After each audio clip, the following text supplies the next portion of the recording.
आदरणीय कृषक दाजुभाइ तथा दिदीबहिनीहरू नमस्कार। रेडियो कार्यक्रम कृषिमा तपाईलाई हार्दिक स्वागत छ। म सपना। अनि म बालकुमारको। श्रोता, यो कार्यक्रम तपाईँ रेडियो हाम्रो पाइला एफएम 91.6 मेगाहर्जबाट हरेक मंगलबार बेलुका 7 देखि 7:30 बजेसम्म र शुक्रबार बिहान 7:30 देखि 8 बजे सुन्न सक्नुहुन्छ। साथै पुनः प्रसारण शुक्रबार बेलुका 6:15 बजे र सोमबार दिउँसो 2:15 बजे यसै रेडियो स्टेशनबाट जाजरकोट आसपासमा र इन्टरनेटमा www.hamropailaFM.org.np लगइन गरेर पनि यो कार्यक्रम संसारभर एकैसाथ सुन्न सक्नुहुनेछ।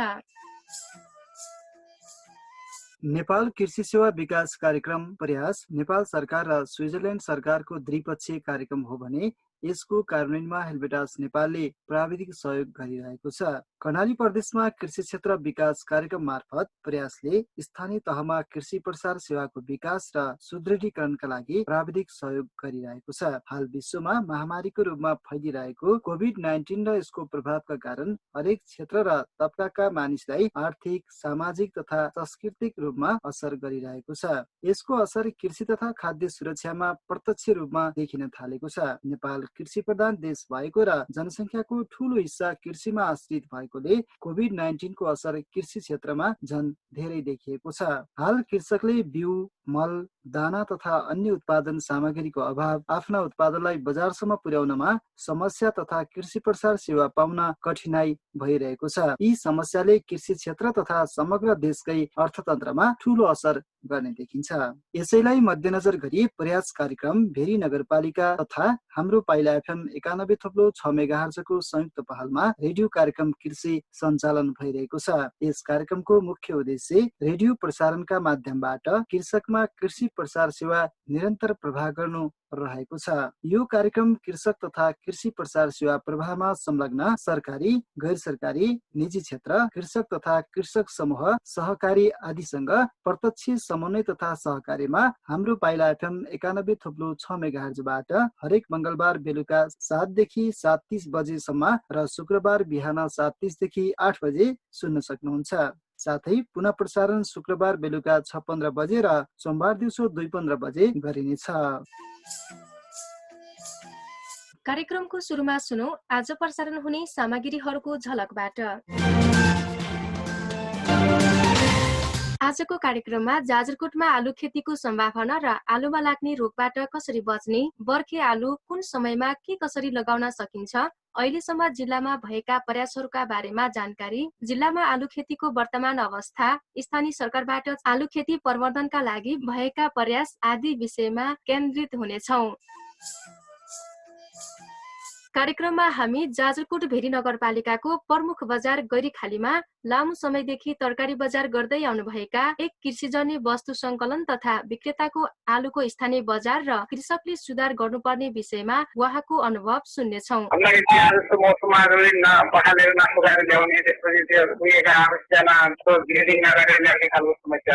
कार्यक्रममा नै भेरी नगरपालिकाको चालु आर्थिक वर्ष र आगामी आर्थिक वर्षका लागि नगरको कृषि शाखाले गर्ने आलु खेती प्रवर्धनात्मक तर्फका कार्यक्रमहरू के छन् आदि विषयमा समावेश गरी नगरको कृषि शाखाका प्रमुख यज्ञ अधिकारीसँग गरिएको कुराकानी। मध्य पहाडी क्षेत्र, हिमाली क्षेत्र, त्यसपछि तराई क्षेत्रहरूमा लगाउने जातहरू विभिन्न जातहरू विकास भएका छन् हैन। अब त्यसमा मध्ये पनि यो भेरी नगरपालिका आयो। जिल्लामा आलु उत्पादन र खेतीको वर्तमान अवस्था, हालसम्म भएका प्रयासहरू र आगामी दिनमा आलु पकेट क्षेत्र व्यवस्थापनका लागि स्थानीय सरकारसँग भइरहेको समन्वय आदि विषयमा केन्द्रित भएर कृषि विकास कार्यालयका प्राविधिक सहायक टोप बहादुर नेपालीसँग गरिएको विशेष संवाद कार्यक्रममा समेट्नेछौँ।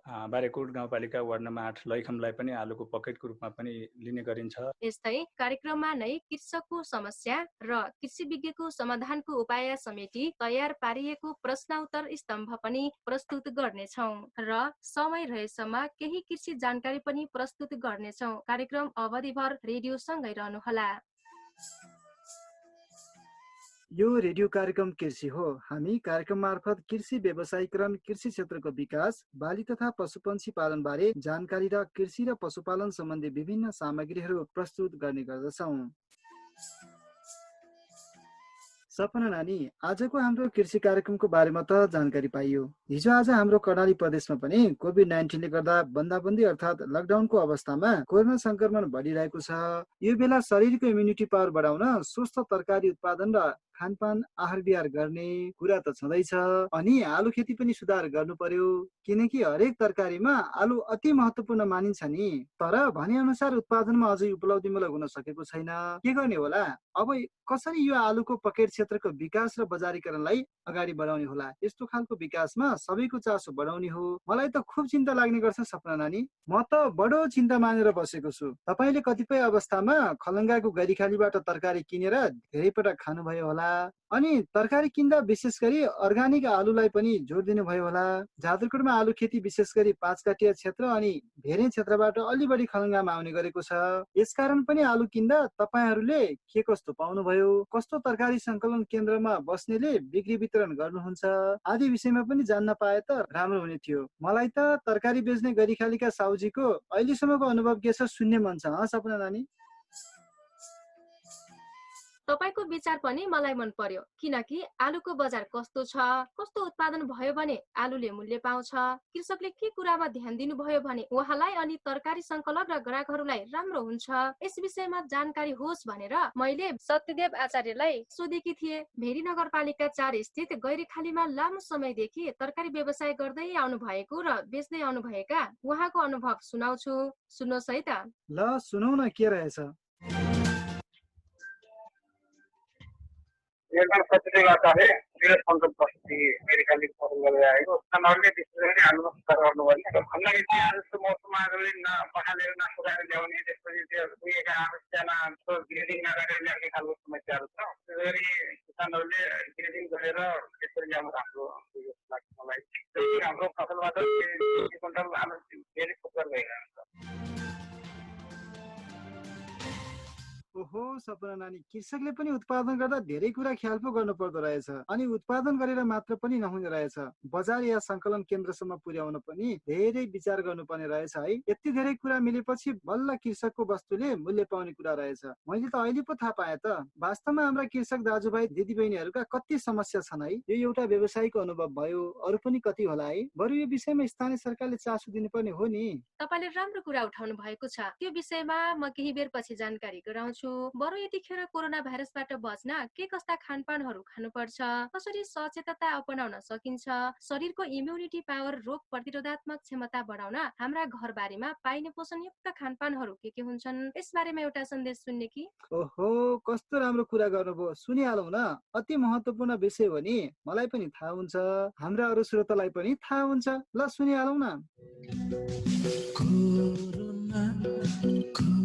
कोरोना भाइरसले राष्ट्र, वर्ण, जात र धर्म चिन्दैन। यसले धनी गरिब विभेद नगरी जो कसैलाई पनि संक्रमण गर्न सक्छ। तैपनि यस महामारीको प्रत्यक्ष मारमा भने निम्न आर्थिक स्तर भएका दैनिक ज्याला मजदुरी र ससाना व्यवसाय गरी खानेहरू परेका छन्। घाँस, बाँस र कपास हाम्रो नैसर्गिक अधिकार भए तापनि गरिबीका कारण धेरै जसो लकडाउनको अवस्थामा जोखिम मूलिरहेकाले गर्भवती, सुत्केरी, बालबालिका, वृद्ध वृद्धा र फरक क्षमता भएका व्यक्तिहरू पनि अप्ठ्यारोमा पर्दछन्। यस्तो अवस्था लम्बियो भने पोषणको अवस्थामा दीर्घकालीन रूपमा व्यक्ति, समुदाय र राष्ट्रको स्वास्थ्य, शिक्षा र आर्थिक क्षमतामा हरास आउनेछ। कोरोना भाइरससँग जोडेर केही सामाजिक सञ्जालमा माछा मासु खान नहुने, रक्सी खाएमा कोरोना नलाग्ने जस्ता अफवाह फैलाइएको हुँदा यस्तो भ्रममा नपरे शरीरमा प्रतिरक्षा गर्ने क्षमता बढाउने हरिया सागपात, पहेँला फलफुल, गाजर, अन्डा, गेडागुडी, तरकारी, माछा मासु, दुध, दही जस्ता खानेकुरा एवं उत्पादनमा जोड दियौं। सुन्नुभयो नि, एकदमै राम्रो जानकारी दिएको छ यो सन्देशले त। हो नि, यो त जानकारी भयो। कृषि र पशुपालनको राम्रो महत्त्व बुझेँ मैले त। त्यसै किन पाल्थे र? यस्तै बुझेर त मैले पशुपालन र कृषि व्यवसाय रोजेको हो नि। बरु अब कार्यक्रममा नै भेरी नगरपालिकाले आलु खेतीको पकेट क्षेत्र विस्तारका लागि के कस्ता पहल गरेको छ, आलुमा रोग किरा लाग्यो भने के गर्नु पर्ला आदि विषयमा आगामी आर्थिक वर्षमा नगरको कृषि शाखाले आलु खेती प्रबन्धनका लागि के गर्दैछ, यसबारेमा गरिएको छलफल ल्याएर आएको भए कति जानकारी हुन्थ्यो होला सपना नानी? तपाईले राम्रो कुरा गर्नुभयो। तपाई यस्तै भन्नुहुन्छ भनेर आज मैले भेरी नगरपालिका कृषि शाखाका प्रमुख यज्ञ अधिकारीसँग तपाईले भनेकै विषयवस्तुमा रहेर कुराकानी गरेको छु। सुन्ने कि? धेरै राम्रो कुराकानी गर्नुभयो नानीले। मैले मात्र नभएर यहाँका धेरै कृषकहरूले आलु खेती प्रवर्धन तथा विस्तारका लागि उत्पादन गर्दै आउनुभएका कृषकहरूले चाहेको कुरा पो गर्नुभयो नानीले। ल सुनौ न, उसो भए ढिला किन गर्ने?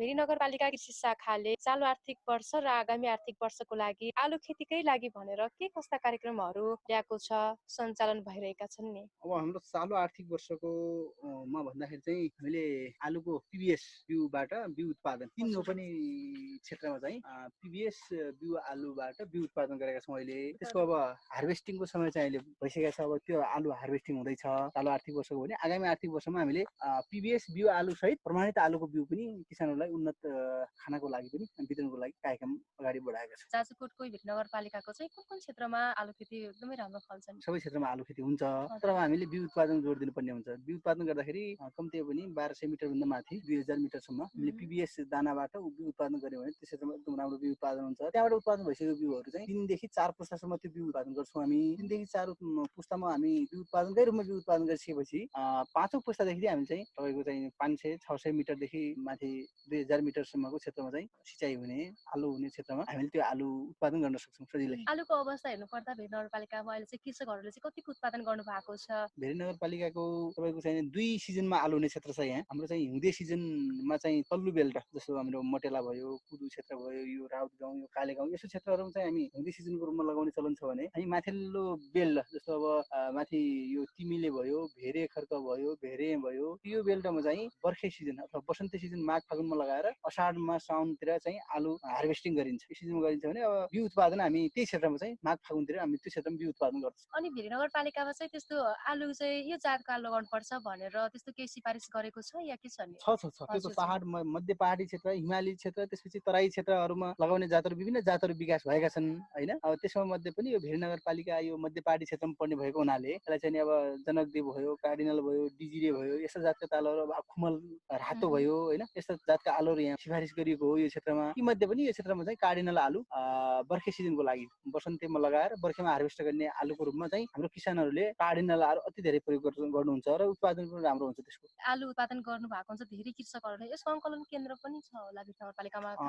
हजुर, हामीले चाहिँ आलुको एउटा रस्टिक स्टोर छ हामीसँग भेरी नगरपालिका 6 भेरेमा। त्यो बढी आलु उत्पादन हुने क्षेत्र भएको हुनाले व्यावसायिक कृषि व्यापार अनुदान प्याटकको सहयोगमा र केही साबिकको कृषि विकास कार्यालयको पनि सहयोगमा हाम्रो चाहिँ 3-4 वर्ष अगाडि त्यहाँ एउटा आलुको रस्टिक स्टोर छ हामी। त्यो रस्टिक स्टोर भनेको अलिकति चाहिँ चिसो ठाउँमा हुने भएको हुनाले त्यो क्षेत्रमा हामीले त्यहाँको आलु सङ्कलन गरेर राख्नको लागि। अनि आलुमा के कस्ता रोगहरू चाहिँ बढी लाग्ने देखिन्छ र कसरी समाधान गर्ने नि विभिन्न रोगहरू लागेमा? लाग्छन् आलुमा जस्तै ढुसीबाट लाग्ने, ब्याक्टेरियाबाट लाग्ने, अब भाइरसबाट लाग्ने, विभिन्न किसिमका किराहरू लाग्ने हो। अब अन्य बालीमा चाहिँ त्यसमा पनि रोगहरू लाग्छ। त्यो मौसमको तलमाथि भयो अब भयो भने रोगहरू लाग्छ आलुमा। र त्यसमा चाहिँ भेरी नगरपालिकाको हकमा भन्नुहोस् या जाजरकोटको हकमा हामी तल्लो बेल्टमा जुन यो भेरी किनार छ त्यो क्षेत्रमा चाहिँ अब हिउँदे याममा आलु लगाउने र त्यो क्षेत्र त्यो समयमा चाहिँ टन्न हुसु लाग्ने, लामो समयसम्म हुसु रहने भएको हुनाले त्यहाँ चाहिँ डडुवरहरूको प्रकोप बढी देखिन्छ प्रत्येक वर्ष। र अब एउटा कुरा के पनि हो भने अब हामीले बिउहरू त दिइरहेको हुन्छौँ, तैपनि किसानहरूले अब सबै ठाउँमा नपुग्ने हुनाले किसानहरूले बाहिरबाट ठ्याक्कै चाहिँ ग्रेडिङ नगरेको अब रुपैडिएकै हुनसक्छ। त्यस्तो किसिमको बिउहरू पर्यो भने पनि धेरै प्रकोप गरेको पाइन्छ। त्यसै प्रकोपलाई कम गर्ने हिसाबले हामीले गत आर्थिक वर्षमा चाहिँ प्रमाणित प्रथम पुस्ताको आलुको बिउ ल्याएर चाहिँ प्रयोग गरेका थियौँ होइन। र पनि अब जस्तो बिउ पनि त्यो वातावरणका कारणले लाग्ने हुनाले हामी चाहिँ आगामी वर्षमा चाहिँ आलुको बिउ किसानहरूलाई तल्लो बेल्टको किसानहरूलाई चाहिँ आलु उत्पादनको लागि आलुको बिउ चाहिँ 75% अनुदानमा चाहिँ आलुको बिउहरू दिने कार्यक्रम राखेका छौँ हामी। हजुर, कतिपय कृषकहरूले चाहिँ केही सूचना पनि थाहा हुँदैन होइन, उहाँले आलु लगाउने पद्धति पनि थाहा छैन र आलुको बिउ यसरी पाइन्छ भन्ने पनि थाहा छैन। अनि उहाँहरूको लागि चाहिँ कसरी यो आलु खेतीमा चाहिँ आकर्षित बनाउन सकिन्छ? अब यसो गर्न सकिन्छ, आलु चाहिँ वर्षौँ पहिलादेखि गर्दै आएको खेती हो। अब आलु उत्पादन गर्ने तरिका भयो, आलु उत्पादन आलुको संरक्षण भयो होइन, आलुको कसरी बढी उत्पादन गर्ने भन्ने तरिकाहरू चाहिँ विभिन्न किसिमका चाहिँ कृषि विकास कार्यालयहरू मार्फत, कृषि शाखाहरू मार्फत चाहिँ स्थलगत तालिमहरूबाट पनि प्राप्त गर्न सक्नुहुन्छ। र चाहिँ अब त्यसको लागि त्यति पनि अब सर्वसुलभ त भएन भने कृषि विकास कार्यालय छ, भेरी नगरपालिकाको कृषि विकास शाखा छ, त्यहाँसँग सम्बन्ध आलु लगाउनुभन्दा पहिला उहाँसँग एकचोटि सम्पर्क गरेर लगाउँदा र बिउ कहाँ पाइन्छ के पाइन्छ भने सोधपुछ गर्दाखेरि चाहिँ त्यसका लागि हामीले सबभन्दा सबभन्दा पहिला चाहिँ माटोको उपचार गर्नु राम्रो हुन्छ, विष प्रयोग गर्नुभन्दा होइन। जोत्नुभन्दा पहिले नै अब सकभर यो त्यो चिउरीको पिनाहरू भयो, असुरो भयो, त्यो चाहिँ यससँग मिसाएर चाहिँ प्रयोग गरेर जोत्ने, अनि त्यसपछि लगाउँदाखेरि चाहिँ त्यो क्षेत्रमा कम पाएको छ केतुकीहरू भयो त्यो राख्ने। आलु लगाउँदाखेरि केतुकी एक लाइन केतुकी राख्ने, त्यसपछि गएर मल केतुकीसँग मिसाएर राखिदिएर पनि जोत्दाखेरि त्यो किरो अलिकति प्रकोप कम हुन्छ, त्यसको गन्धले चाहिँ भाग्ने हो। हामीले त्यसको लागि माटोको उपचार गर्ने, प्राङ्गारिक पदार्थहरू बढी प्रयोग गर्ने, कम्पोस्ट मल पाकेको राम्रोसँग पाकेको कम्पोस्ट मलहरू प्रयोग गर्ने, काँचो गोबर मल प्रयोग नगर्ने, झारपातहरू चाहिँ हटाउने। अब आलुमा चाहिँ यदि रातो कमिला देखियो भने त्यसमा टन्न एकचोटि सिँचाइ गरिदिने। त्यसो गऱ्यो भने त्यसको प्रकोप नियन्त्रण गर्न सकिन्छ। हजुर, अन्त्यमा यो आलु खेती गरिरहनु भएको कृषकहरूलाई चाहिँ के भन्नुहुन्छ नि? अब आलु खेतीमा अलिकति समस्या के छ भन्नुहुन्छ भने अब तल्लो बेल्लोमा चाहिँ यो प्रत्येक वर्ष डडुवाहरू लाग्ने, अब त्यो हुसुको कारणले पर्याप्त मात्रामा घाम त्यहाँ लाग्न नपाएर 12 बजीसम्म हुसु लाग्ने, अनि त्यसपछि गएर त्यसले गर्दाखेरि चाहिँ ढुसी लाग्ने तपाईँको हुन्छ। यसको लागि म तल्लो बेल्लोको लागि म के अनुरोध गर्न चाहन्छु भने किसानहरूलाई आलु लगाउनुभन्दा पहिले जग्गा जमिन राम्रोसँग खनजोत गर्ने, त्यसपछि राम्रोसँग पाकेको कम्पोस्ट मल प्रयोग गर्ने होइन। अनि त्यसपछि चाहिँ आलुको बिउको उपचार गर्ने। आलुको बिउ जुनसुकै स्रोतबाट यदि ल्याउनु भएको हो भने पनि बिउ उपचार गर्न म अनुरोध गर्न चाहन्छु। डाइथेनियम 45 भन्ने चाहिँ एउटा ढुसीनाशक विषादी पाइन्छ, त्यसको झोलमा चाहिँ 2 ग्राम प्रति लिटर पानीका दरले त्यो झोल बनाएर त्यो झोलमा चाहिँ आलुलाई 5 मिनट जति 10 मिनट जति त्यसमा डुबाएर त्यसपछि आधा घन्टा छायामा सुकाएर लगाउँदाखेरि त्यो रोगको प्रकोप अलिक कम पाइएको छ। धेरै जानकारी भयो सपना नानी। फेरि पनि यस बारेमा बेला बेलामा यस्तै महत्त्वपूर्ण व्यक्तिहरूको छलफलबाट धेरै जानकारी गराउँदै जानु होला है। त्यो त अवश्य नै। म तपाईले भने जस्तै विषयवस्तुमा कुराकानी ल्याउने प्रयास गर्नेछु नि। बरु तपाईँ लगायत सबै रेडियो सुनेर बसेका तपाईँ सम्पूर्ण श्रोतालाई पनि धन्यवाद छ है, ध्यान दिएर सुन्नु भएकोमा। सपना नानी, धेरै कुरा जानकारी भयो आजको भेटघाटमा। अब भने कुरो सुन्दा कुरो आउने, अरू पनि यस्तै विषयका कुराकानी सुनौं पो लाग्यो त नानी मलाई त। भन्नुहोस् न त, तपाईँको खुल्दुली सँगै कृषक श्रोताको खुल्दुली पनि म मेटाउने प्रयास गर्नेछु। नानीको यही बानी त मलाई मनपर्छ। आफू पनि जिज्ञासु, नानी पनि जिज्ञासा मेटाउने गरी कुरा गरेको। नानी, मलाई के जान्न मन लागेको छ भने जिल्लामा आलु उत्पादन र खेतीको वर्तमान अवस्था, हालसम्म भएका प्रयासहरू र आगामी दिनमा आलु पकेट क्षेत्र व्यवस्थापनका लागि स्थानीय सरकारसँग भइरहेको समन्वय आदि विषयमा केन्द्रित भएर कृषि विकास कार्यालयका कृषि विज्ञसँग गरिएको विशेष संवाद गरेको भए बडो राम्रो हुने थियो सपना नानी। तपाईले गजबको कुरा गर्नुभयो। ठिकै छ, आज मैले जिल्लामा आलु उत्पादन र खेतीको वर्तमान अवस्था, हालसम्म भएका प्रयासहरू र आगामी दिनमा आलु पकेट क्षेत्र व्यवस्थापनका लागि स्थानीय सरकारसँग भइरहेको समन्वय आदि विषयमा केन्द्रित भएर कृषि विकास कार्यालयका कृषि विज्ञसँग तपाईले भनेकै यी सबै विषयवस्तुसँग सम्बन्धित भएर विभिन्न विषयमा विशेष छलफल गरेको छु। सुन्ने हो? सुन्ने नि सपना नानी, म त पहिल्यैदेखि भनिराखेको छु यही कुरो सुनौ भनेर। ल, उसो भए सुन्नुहोस्। कार्यक्रम कृषिमा यहाँलाई स्वागत छ। धन्यवाद। अहिले जाजरकोटमा आलु खेती व्यवसाय गरिरहनु भएको छ। आलु खेतीको अवस्था के कस्तो देख्नु भएको छ नि? सम्भावनाको हिसाबमा अब जाजरकोट खाद्यान्न बाली भन्दा पछिको दोस्रो बालीको रूपमा हामीले आलुलाई लिने गर्छौँ। अब कतिपय खाद्यान्न जस्तै मकै, धान, कोदो नआउने क्षेत्रमा आलुलाई खानको रूपमा, खाद्यान्नको रूपमा पनि कार्बोहाइड्रेट बढी पाइने भएकोले यसलाई खाद्यान्नको रूपमा प्रयोग गर्ने गरिएको छ। त्यसले गर्दा अब जाजरकोटमा सम्भावनाको हिसाबमा आलु जहाँ पनि फल्ने भएको हुनाले प्रकृतिले पनि जाजरकोटलाई अब एउटा तराईदेखि पहाड र हिमालसम्मको एउटा क्षेत्र दिएको हिसाबले आलुको सम्भावना राम्रो देखिन्छ। अनि आलुको महत्त्व चाहिँ, आलुको विशेषता के छ मानव जीवन? अब यसको महत्त्व मानव जीवनमा त अब भनिहालेँ मैले। अब खाद्यान्नको रूपमा यसले अब कार्बोहाइड्रेट यसमा प्रशस्त पाइने भएकोले यसलाई अब खानाकै रूपमा प्रयोग गरिन्छ। अब कतिपय यसलाई आलुलाई सलादको रूपमा पनि प्रयोग गर्ने गरिन्छ, अचारको रूपमा पनि प्रयोग गर्ने गरिन्छ हैन। कतिपय ठाउँहरूमा यसलाई आलु चिप्सको रूपमा पनि प्रयोग गर्ने गरिन्छ र होटेल, अहिले ठुल्ठुलो होटेलहरू, 3 तारे हामी 5 तारे होटेलहरू भन्छौँ, त्यस्तो होटेलहरूमा पनि अहिले आलु चिप्स भनेर आलुको पकौडाहरू, आलुको छोलाहरू त्यस्तो बनाएर पनि खाने गरिन्छ। त्यसले गर्दा यो त महत्त्वपूर्ण नै छ, महत्त्व छ यसको। जाजरकोटमा आलु खेतीको लागि पकेट क्षेत्रको रूपमा चाहिँ कुन कुन क्षेत्रलाई चाहिँ यहाँ पकेट क्षेत्रमा लिइन्छ र यसलाई आलु खेती वृद्धि गर्नको लागि अथवा प्रवर्धनको लागि यस कृषि विकास कार्यालयबाट भएका प्रयासहरू पनि के कस्ता? आलु अब विशेष गरी बारेकोट क्षेत्रमा हामीले अहिले बारेकोट गाउँपालिका वार्ड नम्बर 8 लैखमलाई पनि आलुको पकेटको रूपमा पनि लिने गरिन्छ। त्यसै गरी कुशे गाउँपालिका वार्ड नम्बर 5 यो 5 काट्नेलाई पनि आलु पकेटको रूपमा पनि लिने गरिन्छ। यसै गरी भेरी नगरपालिका 5 को मछाइना क्षेत्र छेडा र भेरीको एउटा नजिकको क्षेत्र हो, त्यो मछाइना क्षेत्रलाई पनि हामीले आलुको पकेटको रूपमा लिन्छौँ। र अब सम्भावनाको हिसाबमा आलु यो तरकारी जहाँ तरकारी खेतीहरू हुन्छ त्यो क्षेत्र पनि मटेला, काँस्तरा, अब शिवालयको सीमा, त्यसपछि नलगाटको दल्ली क्षेत्रहरूमा पनि प्रशस्तै मात्रामा हुने भएकोले त्यो क्षेत्रलाई हामीले आलुको रूपमा कार्यक्रम गरेका छौँ। कृषि विकास कार्यालयले चाहिँ भेरी नगरपालिका कृषि शाखासँग गरेको समन्वय सहकार्य के कस्तो रहेको छ? यो वर्ष हामीले आलुसँग त्यस्तो खालको भनेर ठ्याक्कै समन्वय छैन र अहिले भेरीसँग भएको भनेको हाम्रो अब कर्णाली प्रदेशले सिधै बजेट पठाइदिएको छ, यो बाँझो जमिनमा फलफुल मार्फत उत्पादन उद्यमशील गर्ने भन्ने त्यस्तो खालको समन्वय भएको छ। धेरै मात्रामा फल्ने चाहिँ कुन जातको आलु रहेको छ? अब ठ्याक्कै किसानले भन्दाखेरि त अब सेतो र रातो भनेर भन्नुहुन्छ हैन। अब यसमा पनि थुप्रै जातिहरू छन् हैन। अब तराईदेखि पहाड हिमालसम्म हुने भएकाले अब जाजरकोटमा विशेष गरी किसानले धेरै मन पराउने भनेको अलिकति लामो पनि हुन्छ, त्यसले गर्दा रातो पनि भन्छन् गाउँघरतिर, त्यसलाई कार्डिनल भनेर।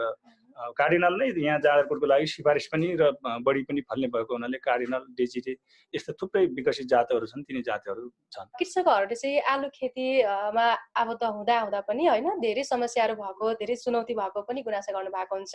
आलुमा लाग्ने धेरै किसिमका रोगहरू छ भन्नु भएको छ हैन, डरुवादेखि लिएर थुप्रै किसिमका रोगहरू सताएको छ भन्नुहुन्छ। त्यस्तो अवस्थामा तपाईको कृषि विकास कार्यालय भेरी नगरपालिका कृषि शाखाबाट चाहिँ उपलब्ध गराउने, त्यसको लागि नियन्त्रण गराउने के पहल त्यस्ता केही कार्यक्रम पनि भएको छ होला, के भन्नुहुन्छ यसमा? सर्वप्रथम त हामीले के गरेका छौँ भने एउटा अब कृषि विकास कार्यालयको र भेरी नगरपालिकाको एउटा टिम छ। कृषकको खेतमा प्राविधिक भन्ने जस्तै भेरी नगरपालिकाको प्रास भोला खत्री हुनुहुन्छ, यसै गरी कृषि विकास कार्यालयको प्रास सन्देश शर्मा र म स्वयं किसानको बारीमा हप्तामा शुक्रबार र अन्य बार कुनै दिन पारेर 2 दिन बारीमा गएर हामीले उहाँहरूको लागेको रोग किरा पहिचान गरेर पनि त्यसरी सेवा दिने गरेका छौँ। भने अब जाजरकोटमा विशेष गरी देखिने भनेको अघि पनि हजुरले भनिहाल्नुभयो डडुवा रोग भनेर भन्छौँ। यो डडुवालाई हामीले सिधै विषादीको रूपमा त्यसरी प्रयोग नगरेर अब किसानले कसरी बुझ्नु पर्यो भने अब आकाशमा बादल डम्म लागेको छ, अलिकति पानी बर्सात भइराखेको छ, घाम लागेको छैन भने त्यस्तो अवस्थामा यो डडुवा रोगले समात्छ हैन। त्यस्तो अवस्थामा हामीले अब स्थानीय प्रविधिबाट अब पशुमूत्रहरू पनि प्रयोग गर्ने गरिएको छ कतिपय ठाउँहरूमा। एउटा सजिलो एउटा यसको विधि के छ भने अब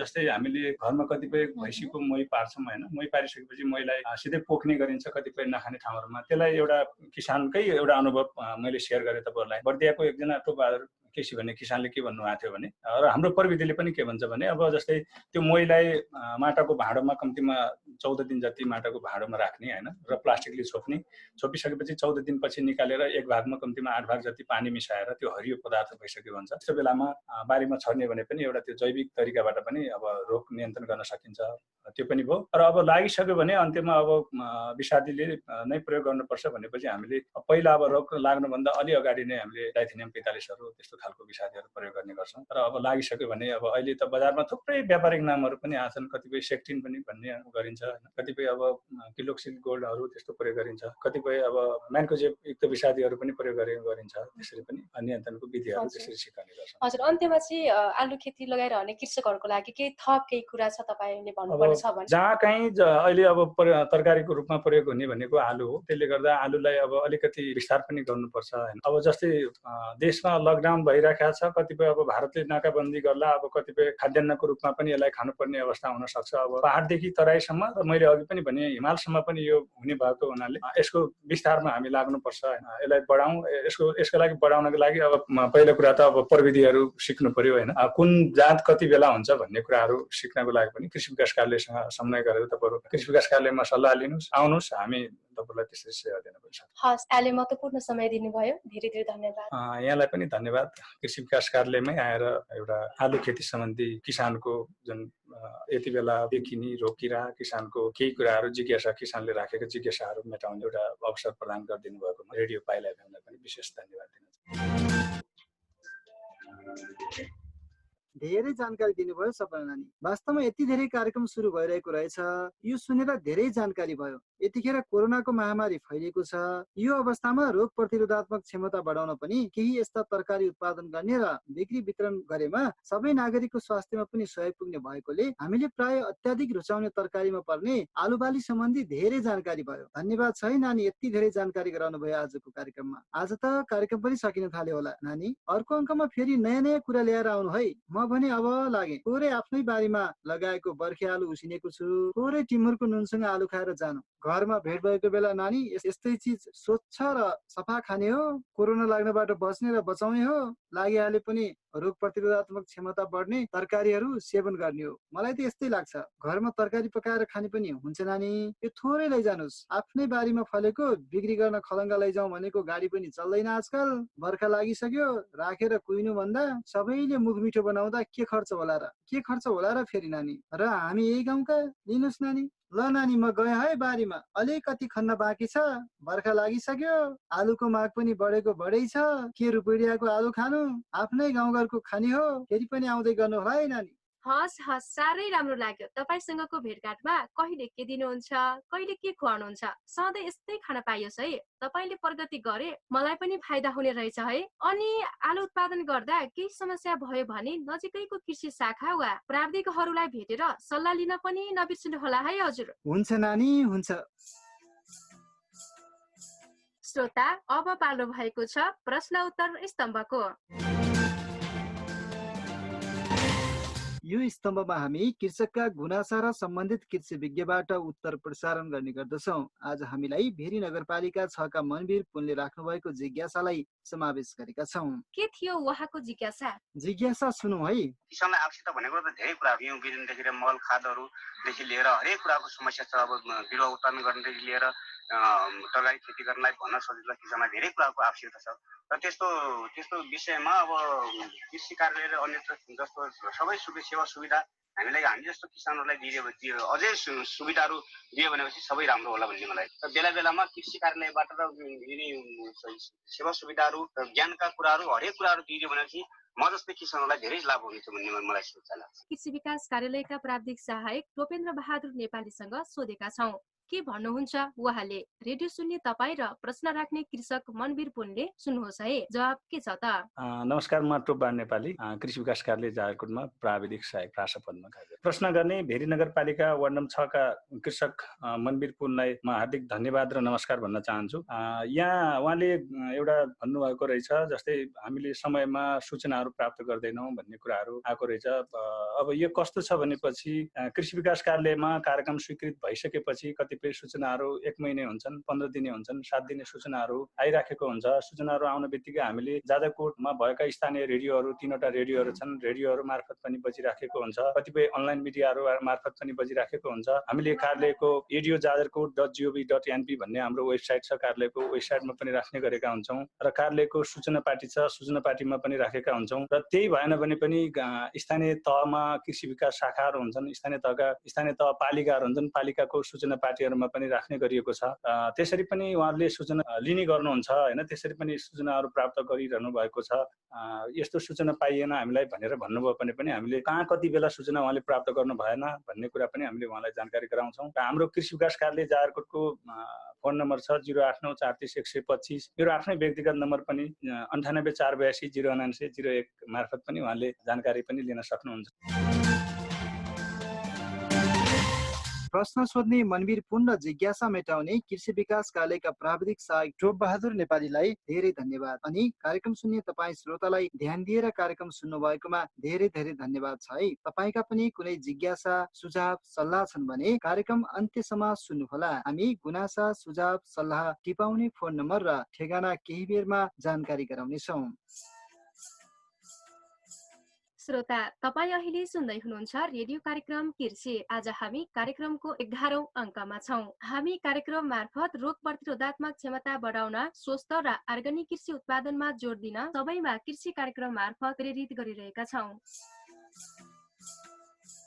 श्रोता, यिनै प्रस्तुतिसँगै आजको लागि रोग प्रतिरोधात्मक क्षमता बढाउन, स्वस्थ र अर्ग्यानिक कृषि उत्पादनमा जोड देऊ भन्दै सुन्नै पनि रेडियो कार्यक्रम हाम्रो कृषिको निर्धारित समय सकिने लाग्यो।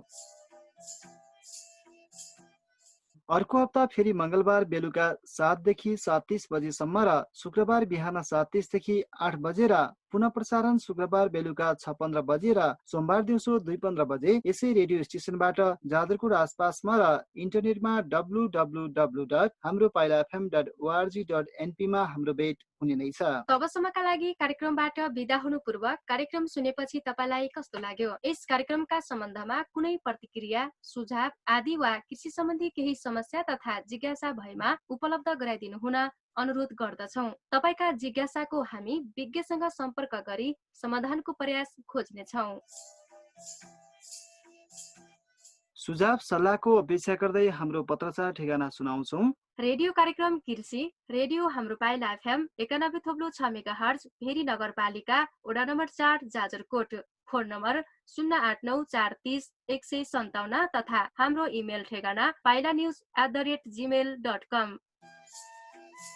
यो जानकारीसँगै आजको कार्यक्रमबाट म बाल कुमार अनि म सपना पनि बिदा हुने अनुमति चाहन्छौ। नमस्कार।